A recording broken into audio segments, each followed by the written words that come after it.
Welcome to a Slice of Life Hour with me, Eugene Low, on 938 Live for your dose of DIY motivation. And that is exactly what we're talking about today, motivation, and more in the work sphere, I suppose. But I think we are all increasingly becoming, increasingly understanding that personal motivation is the key, the basics, really. If you're personally motivated, then everything else falls into place, and you become more motivated at work, etc. But what entails, personal motivation, and in the work sphere as well, what are employers doing these days to incentivize their people? We're going to get some thoughts today from my guest, Tom Abbott. He is an international sales expert, sales keynote and kickoff speaker, and author of the SOHO Solution sales book. He's also a past executive committee member of the International Coach Federation Singapore chapter, an organization leading the advancement of the coaching profession. Tom, welcome to 938 Live. Thanks for having me, Eugene. Great to be back. All right. Let's start off by tackling the challenge at hand. That's how I usually, want to start off my show, as we're talking about motivation at work. So getting your thoughts then, what causes low motivation at work? Oh, wow. Well, that's a great question. And the timing is perfect for us to talk about this because as I heard you introducing this segment and going through the news, I found myself going, oh man, I think we all need some motivation out there. The news is pretty depressing. Mm. So it's really great. Here we are on Monday. It's like Motivational Monday. So it's a great topic for us. Mm. One of the things that I find demotivates people at work is when they feel that they're really not recognized. They're not valued. They're not feeling as though their work has meaning. They don't feel like they're making a contribution. They don't feel as though their voices are being heard. They don't feel as though they're getting back as much as they're putting in. Mm, mm. And do you think this is something that is a personal responsibility, if I can put it that way, or more of for the bosses or the management to tackle? Well, I think it goes both ways, Eugene. I mean, that's a great question. I mean, is it kind of that chicken or the egg thing, And at the end of the day, employers need to create an environment that's really conducive to people feeling motivated and people feeling energized and, wow, people want to hear my ideas. They're valuing my contribution, and I'm being, compensated fairly for what I'm putting in. So on the one hand, employers need to provide that type of work environment. On the other hand, and this is something I tell sales professionals all the time when I'm training, don't leave it to your sales managers and leaders to pat you on the back, to stroke your ego, to make you feel good, to keep you fired up. At the end of the day, motivation is internal. Yes, some extent of personal accountability must be there. Oh, I love that word. You've obviously been speaking to coaches, Eugene. Yes, I have. Accountability is one of the key core competencies, is really getting accountability from people. And we really need to be responsible for our own feelings. We have to be responsible for our own behavior, our own motivation, and ultimately responsible for the direction of our careers. And like you mentioned earlier, it works both ways, right? We need that sort of supervisory kind of help or contribution in order to create the kind of environment for workers. And workers themselves also have to take some personal responsibility to make meaning, to have that passion in their jobs and all that sort of thing. But what are employers doing to help workers find that personal motivation? Now that's something. Well, yeah. Was that a rhetorical question? Like what are they doing? Actually, let's go a bit further back first. Okay. Let's talk about conventional methods. What have employers traditionally been doing to incentivize their workers? Wow, okay. So, I mean, my mind is spinning here because I just did a sales leadership workshop on Thursday last week where I had about 15 sales leaders in there, and we went through an exercise of defining what would be the so-called perfect selling culture in your organization. Most of these leaders said, my team would be motivated, they would be go-getters, they would be gung-ho, this term of fired up, and they would be proactive. And I said, well, that sounds great. So what role are you all playing in creating an environment that allows them to do that? And there was silence. So really it is a two-way street like you talked about. So one of the things that I notice out there is there's this carrots and sticks approach to to incentivizing and motivating, which basically says, if you do this, I'll give you that. But if you don't do this, well, I'm going to punish you, this way or the other way. So that carrots and sticks approach, I think, worked well, let's say, 200 years ago, but now it really doesn't seem to work. And what I'm noticing is one of the reasons why is because not everybody wants the same carrot. So if we use that carrot as a metaphor, not everyone wants the same carrot. Not everybody wants the same incentive. So it's been a one-size-fits-all sort of approach management-wise. Exactly, where we say, okay, Eugene, here's something that's going to motivate you, because I think this should motivate you. I mean, it motivates me. Why wouldn't it motivate you? So here's a cash bonus if you hit your target. You might say, well, that's really nice, but what I really wanted was just for you to stand me up in front of my teammates and go, Eugene, awesome job, man, with that segment. That really rocked. Maybe that's all you want. Maybe you don't want a gift voucher for some coffee shop. Maybe that's not really going to get you fired up and excited.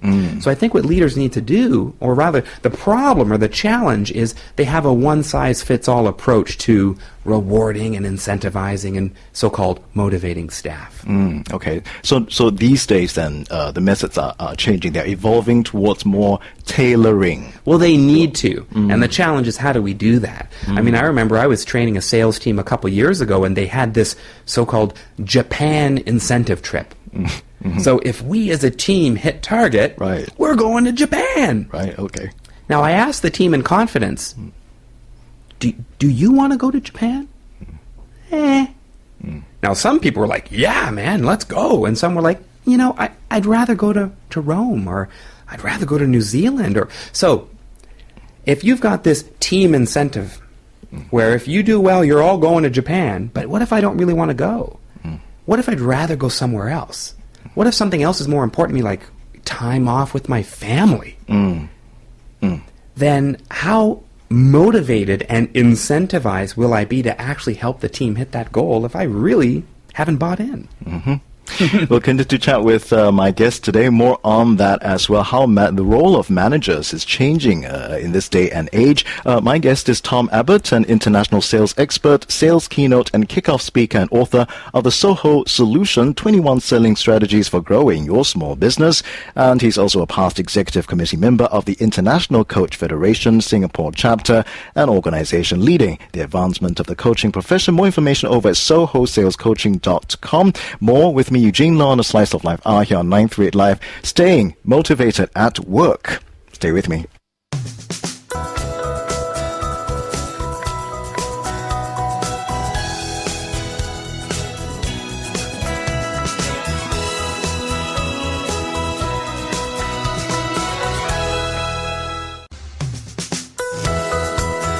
We're talking about staying motivated at work today here on A Slice of Life R on 938 Live. I'm Eugene Loh. My guest is Tom Abbott, an international sales expert, sales keynote and kickoff speaker, and author of the SOHO Solution sales book. And motivation at work, it's a huge topic, Tom. I mean, I'm not sure whether it's more so here than anywhere else, but certainly here, and I'm talking anecdotally, I have no statistics to back me up, but you just get a sense of people struggling at work, feeling very unsatisfied, and you wonder why, because, in this day and age where we're supposed to have so much self-empowerment and so much freedom really to be who we want to be, why do so many people still feel so unsatisfied at work? Your thoughts, Tom?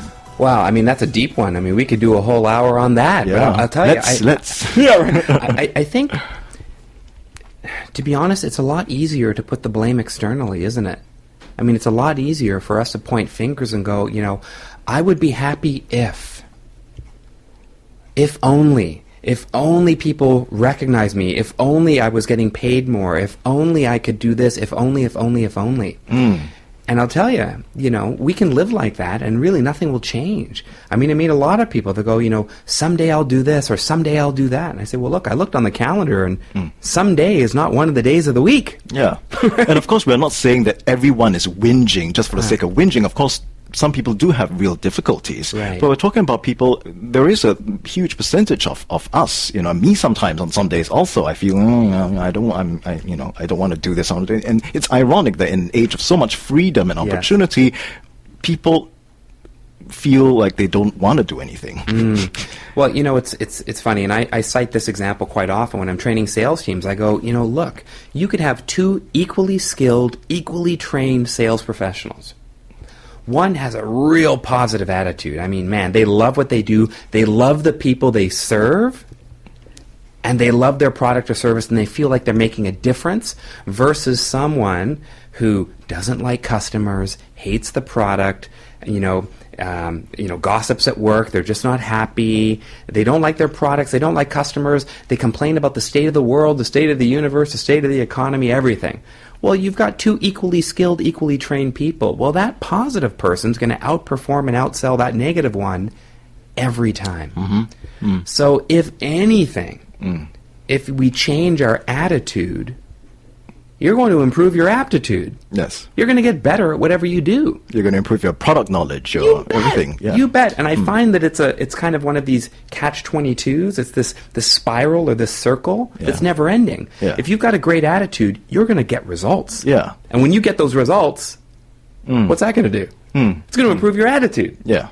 So it just keeps going. Yes. So I say, look, attitude is everything when it comes to sales, obviously, but also at work. Yeah. One of the things we talk about, I've heard since moving to Singapore is, I'm Canadian and I've been based here for the last 5 years, so I train all around the region, is I've become quite familiar with the 5 C's in Singapore, right? What is it? The cash, credit card, condo, country club. Something like that. Car. Yeah, and the car, right. So the 5 C's. So, we're all aspiring to attain these 5 C's. And just like you said, Eugene, you look around, I see these nice cars and these fancy condos, and yet still people seem unhappy. Yeah. So perhaps the focus has been perhaps not so right. I hate that word really, but in this case, let's just use that word. Yeah. Because or it could be just it could be just an evolution sort of thing of a nation, because that could have been relevant in the past, the sort of materialistic position, chasing for position kind of thing. And but hey, we made it. We can acquire these things, right? I mean, I've worked hard. I deserve these. So we need more than that already. Yeah. Exactly. So we'll continue to chat with Tom Abbott. He is my guest today, an international sales expert, sales keynote and kickoff speaker, and author of the SOHO Solution sales book. He's also a past executive committee member of the International Coach Federation Singapore chapter, an organization leading the advancement of the coaching profession. More information on Tom at sohosalescoaching.com. More on a Slice of Life Hour with me, Eugene Lo, on 938 Live. Staying motivated at work in about 15 minutes here on 938 Live.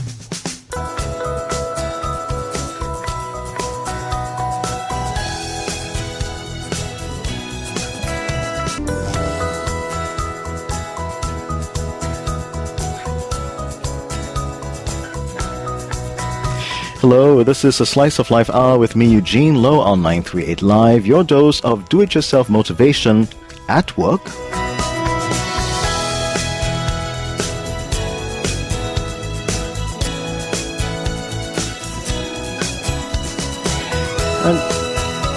And sharing his perspectives with me today is Tom Abbott, an international sales expert, sales keynote and kickoff speaker, and author of the SOHO Solution, 21 Selling Strategies for Growing Your Small Business sales book. He's also a past executive committee member of the International Coach Federation, a Singapore chapter, and organization leading the advancement of the coaching profession.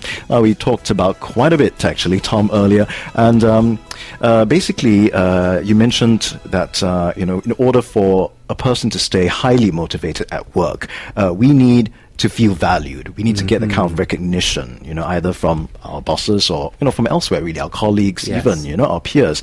We need to find meaning in our work. And we also need to feel empowered, to be able to do our work the best way that we see fit. And to achieve this kind of environment and culture, whatever, it's actually a two-pronged approach. First is management, obviously, right? Management has a role to play as well in creating the environment, the policies, etc. And then the other part, which is something that, I think many people forget, is that personal attitude, right? That word Right. is so key. Yes. Because attitude affects everything that Definitely. we do. And people talk about passion, loving your job, and all that sort of thing, which is nice. I mean, some people, the very fortunate people are able to do the jobs they really love. But what about those people who may not love their jobs so much, but that attitude can make all the difference? Well, let me Yeah? say a little piece about that, Eugene. We're not all going to be blessed with having the profession or the career or the job that just like, wow, I mean, this is what I've wanted my whole life. I mean, come on, let's be realistic. Yes. And, I'll share something personal from my experience is I've been there. I mean, when I hear you introduce me as, international sales speaker and author, and I go, wow, I've come a long way. I mean, I can still remember times working in the accounts payable department of a multinational and shuffling paper and hating every single minute of it. But what I would remind myself was that I was grateful that at least I had a job. I was grateful that I could pay the bills and pay the rent. And I remember a friend of mine many years ago said, Tom, as long as you've got clothes on your back, a roof over your head, and food in the cupboards, Yeah. you've got it pretty good, man. Yeah. Yeah. There So are I'm just many ways. grateful. So have some gratitude for what you've got, because I'll tell you something. There's someone who's waiting for that job if you were to walk away. Yes. There are people that really need it and want that. So I was always grateful for the positions I had, and I also always saw that as, for lack of a better term, a stepping stone. Yes. Right? Yeah. This is where I am today, but this isn't who I am. Yeah. I work in accounts payable. I am not an accounts payable clerk. Yeah. You're That growing your doesn't define me. competencies. Correct, exactly. And I saved a little bit of money, and I put a little bit away, and I just kept trying to get one step closer to what my ultimate goal was. So we all have, similar beginnings, but it's, what's your path along the way and what's really motivating you? So, when we talk about management, maybe I'll just take a couple of moments. Absolutely. Management has a huge role to play. I mean, we see every year there are studies done of the top 50 best employers to work for and why, right? Whether they promote a culture of play and fun and creativity, autonomous, right, and sharing and free flow of information. So there are different things that really help make an environment more conducive to fun and people feeling motivated. And something I hear all the time, quite often after my corporate sales training programs, the sales reps will kind of pull me aside in confidence and say, Tom, this was awesome. I'm also wondering, could you do something for our leaders too? They need to hear this. They need to be a part of this. And they're so right, because what happens is people learn about what do I need to do to succeed? How do I stay positive? How do I get motivated? And then they return to an environment that's not supporting what they learned. They learn all these things, they're fired up, and then they come back to the status quo, same old, same old. So I think management and leadership also need to get a feel for, hey, what's my team going through, and what do they really need in order to succeed and to thrive, right? So I think that's really useful, and I think leadership and management really needs to be more tailored and in touch with the individual needs of their team members. Yeah. Not all people are inspired, motivated, and incentivized the same way. Yeah. Like I said this earlier on, not everybody wants that so-called incentive trip to Japan. Yeah. But what do they want? Maybe it's coming up with a dollar figure or the dollar worth of a prize.